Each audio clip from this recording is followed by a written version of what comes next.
Solution of Hamilton Jacobi equation, or write a note about the Hamilton's principal function, which is a solution of Hamilton's Jacobi equation.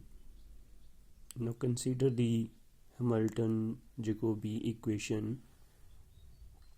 H bracket starts qj del f upon del qj t bracket close plus del f upon del t bracket starts q p t bracket close is equal to 0. Equation 1. Equation 1 is a partial differential in n plus 1 variables. Thus, its complete integral will involve n plus 1 independent constants of integration alpha 1, alpha 2, alpha n. Since S is a solution of differential equation 1, therefore H is equal to bracket starts qj del s upon del qj t bracket close plus del s upon del t is equal to 0. Equation 2. From 2 we see that S itself does not appear in 2 only in its partial derivatives with respect to the qj and t are involved.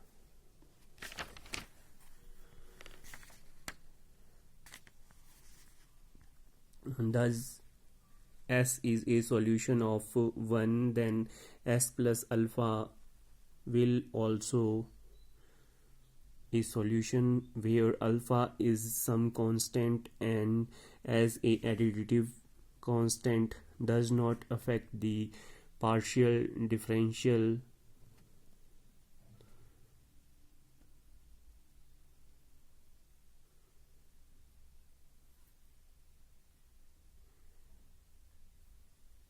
differentiation.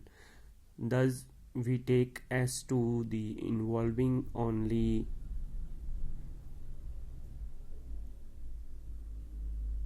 n constants alpha 1, alpha 2 and so on alpha n, that is S is equal to S bracket starts q1, q2 so on qn alpha 1, alpha 2 so on alpha n and t bracket close, where none of the constants is solely additive, taking n constants to the new momenta, that is alpha j is equal to pj. Therefore, n transformation of equations can be written as pj del s upon del qj, qj alpha j t, which are n equations at t is equal to 0.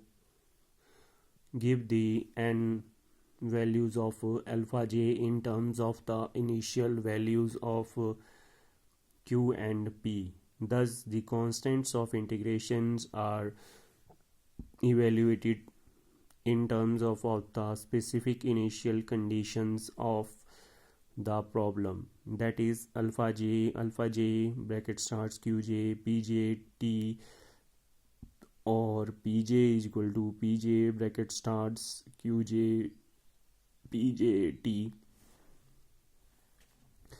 which is one of the transformation equations. The new coordinates of qj are also constants. Let us name them as beta j, so that we have qj is equal to beta j is equal to del s bracket starts del qj alpha j t bracket close upon del pj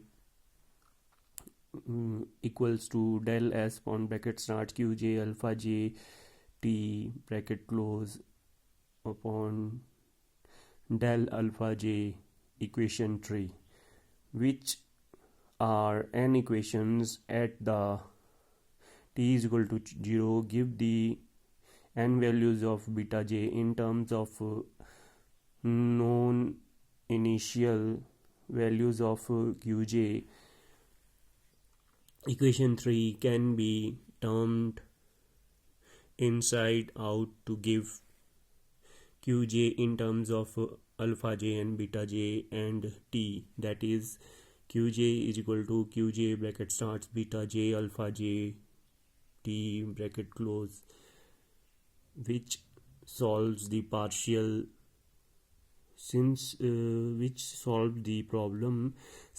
alpha j and beta j are known out to be t is equal to 0 in terms of the initial values of pj and qj.